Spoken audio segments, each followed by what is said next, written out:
ফেডরোলা কোম্পানির একগোড়া সাবমার্সিবল খোলা ফিটিংটা একটু অন্যরকম সিস্টেম। এই জন্য যারা নতুন কাজ করেন খুলতে যাতে অসুবিধা না হয়, এই জন্য আমরা এটা আপনাদেরকে দেখাচ্ছি এ টু জেড। এখানে দেখুন বেয়ারিং এর স্প্রিংটা লাগিয়ে দিলাম।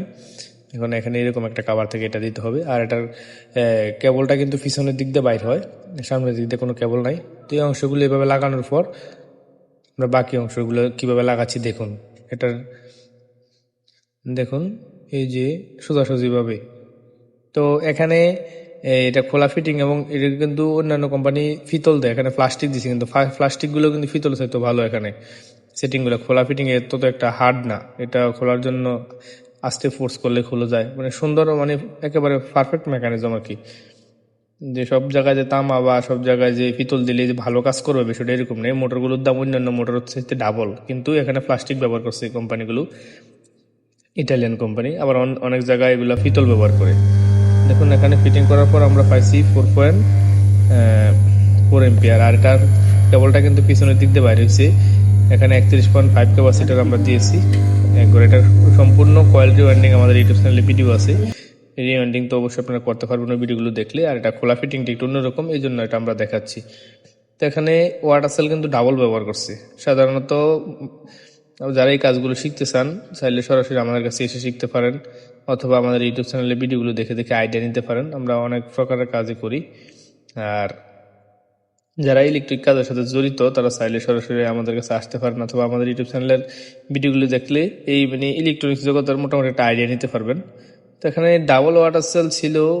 তো আমরা প্রথমে একটা ওয়াটার সেল লাগাবো। এটা লকগুলো কিন্তু অনেক আপডেট দেখুন। তো এখানে আমরা একটা ওয়াটার সেল দিলাম, দেওয়ার পর আমরা এখানে একটা লক লাগাবো। আগে তেল দিয়ে নিই।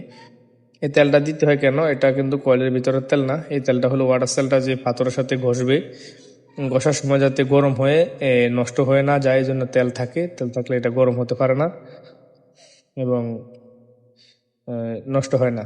তো এই জন্য এখানে তেল ব্যবহার করতে হয়। দেখুন এখানে আরেকটা ওয়াটার সেল আছে, এখানে ডাবল ওয়াটার সেল দেওয়া হয়েছে, পানি যাতে ভিতরে প্রবেশ করতে না পারে।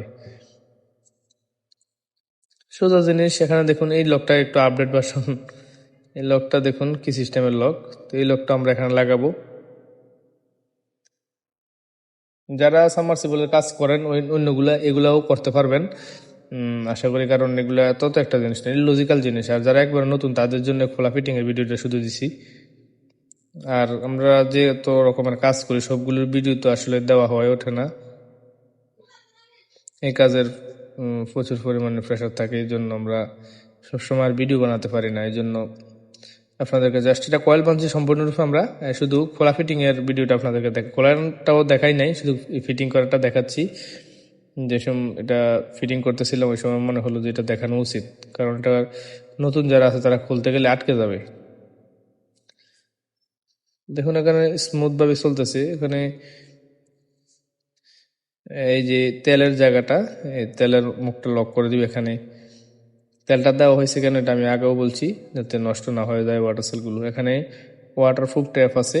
এখানে কিন্তু ক্যাপাসিটারটা ভিতরেই ছিল, এখান থেকে শুধু ফেজ নিউট্রাল বাইর হয়েছে আর আর্থিং, মোট তিনটা তার। দেখুন আমরা ফেজ নিউট্রাল আর্থিং এর তিনটা দিয়ে রানিং স্টার্টিং কমন বের করে নিয়েছি। এখানে আমরা ক্যাপাসিটার ব্যবহার করব না। এটা কয়েলটা জ্বলার একমাত্র কারণ ছিল ক্যাপাসিটারটা নষ্ট হয়ে গেছে, হওয়ার পর এটা ব্লাস্ট হয়ে গেছে, ব্লাস্ট হয়ে কয়েলটা জ্বলে গেছে, ক্যাপাসিটারটা ব্লাস্ট হয়ে এটা খুলে গেছে দেখুন। তো এখানে আমরা কিন্তু ক্যাপাসিটার ব্যবহার করব না, ক্যাপাসিটার উপরে দিব।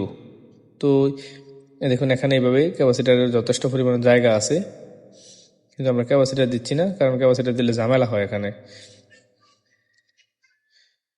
ক্যাপাসিটারটা আমরা উপরে রাখবো। তো এখানে তেল দিয়ে দিলাম, আর আমাদের কাছে তেলের একটু শর্ট আছে, এই জন্য দুইটা ক্যাপাসিটার ভিতরে দিয়ে দিলাম যাতে তেল একটু কম লাগে।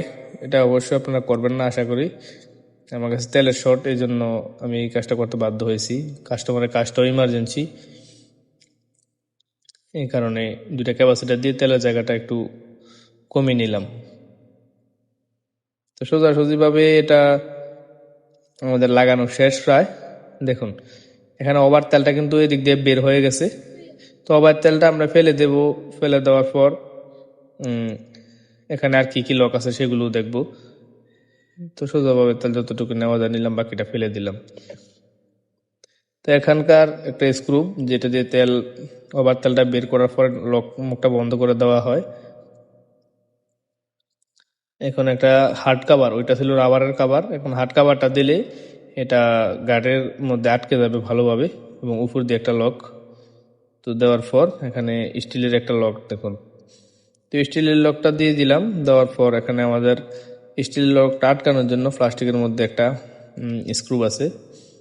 সোজাসুজিভাবে আমাদের কাজটা প্রায় শেষের দিকে, মেইন মোটরটা ফিটিং করা শেষ, আর পাম্পের কাজ তো অবশ্যই সোজা, সেটাও দেখিয়েছি আপনাদের। এখানে আমরা যদি একটু চেক করি কত এম্পিয়ার নেয়, 4.6 এম্পিয়ার কারেন্ট নিতেছে, সুন্দরভাবে চলতেছে একেবারে। তো সোজা হিসাব আমাদের এখন এই মুখটা লাগিয়ে দিতে হবে, এটা কিন্তু এইভাবে লাগাতে হয় উল্টা ফেন্স। তো পেট্রোলাম মোটরের ক্ষেত্রে এটা উল্টা ফেন্স থাকে, এটা আমরা 22-এর মধ্যে ভেদে নিলাম। 22-এর মধ্যে লাগানোর পর এটা আমরা দেখুন উল্টা ফেন্স, এটা উল্টা দিকে দিলে লাগবে আর বাঁ দিকে দিলে এটা খুলবে।